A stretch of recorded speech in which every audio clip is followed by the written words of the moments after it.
CJ 106, your alternative edge. My name is Drake Forster. I have a pretty exciting interview on today. I have Dave Burba, the president of the Road Rebels. Dave, how are you? Hi, I'm very good, Drake. Thanks for inviting me down. Yeah, thank you for coming. So I got a couple of questions for you. Just quick answers, if that's all right. Sure.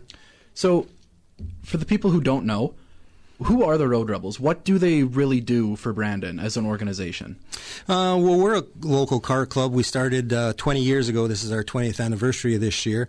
We started 20 years ago, and we're an all-inclusive club. We want to be a kind of a family club, and just for a bunch of car guys to get together. And our main focus is just to preserve the automobile, work on automobile, go and the car shows, mingle with the crowds, with like-minded people. So that's kind of what kind of started out. But in the later part, 2009 or so, we thought that we should maybe give back to the community somehow. So we started looking for people or organizations that we can help out with, and we chose Elspeth Reed Family Resource Center at that time.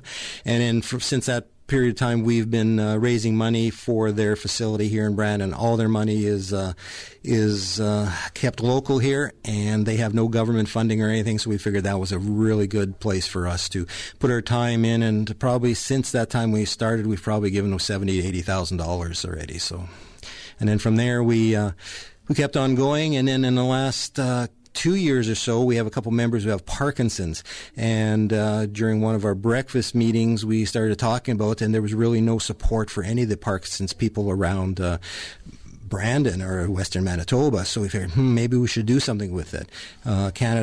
Parkinson Canada kind of disbanded their group, and there was really nobody around to help. And what we found is that anybody who has Parkinson's has Parkinson's would want or does want to talk to other people with Parkinson's and maybe get some tricks or trade secrets or whatever else to help them move through their illness. And it's also for the spouses of the Parkinson patient too, because they have to provide a lot of care for these people. So it's something that we figured we want to get behind. So we started the Parkinson Social group here in Brandon, and we've had 2 or 3 lunch meetings, and we're going to try to expand that to a little bigger venue, I guess it is, and have more people, have speakers coming in and everything. So we're just getting off the ground this fall. So we're really excited about that venture for sure. So we always just want to give back to the community, and this is another way we can do that.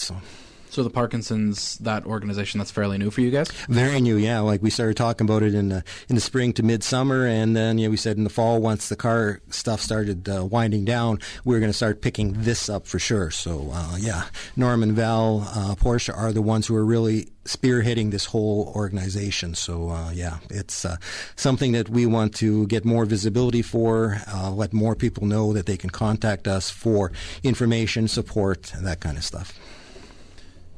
So the club itself, do you need a classic car to join the club?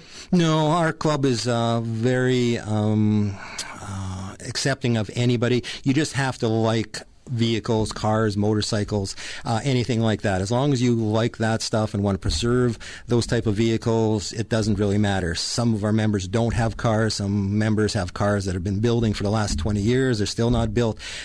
We just have people who are interested in being part of a group.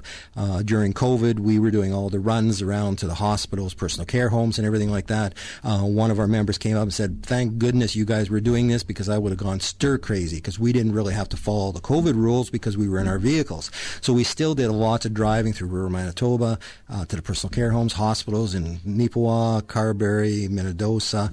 It was just great. So we were pretty busy through that whole COVID area, and from that time on, we've grown as a club too, because people finally saw what we were all about. So it was just great. And if you could, just last thing, if you could give one piece of advice to young people looking to get into the classic car scene, what would that be? If you want to get into the classic car scene, just join a club that has members that have classic cars or are interested in that. That'd be the best way to doing that. Just come down to the cruise nights downtown, any one of our shows, and just start talking to anybody. If you see a car that you like, just talk to the owner. They'll be more than happy to tell you everything they know about their car, how they built it. Maybe some didn't build it, they maybe just bought it, but it brings back lots of memories. Some are sentimental, so there's just lots of reasons. But get involved by just talking to people in the car community. But the classic car people, well, as we're getting older, we're kind of dropping off the edge of the map here, so we would love lots of new blood. We're trying to get more and more young people involved in this whole hobby, so we would love more and more people to be involved with us, for sure. Okay. Well, thank you, Dave. I appreciate your time. Well, thanks, Rick. Appreciate me being here.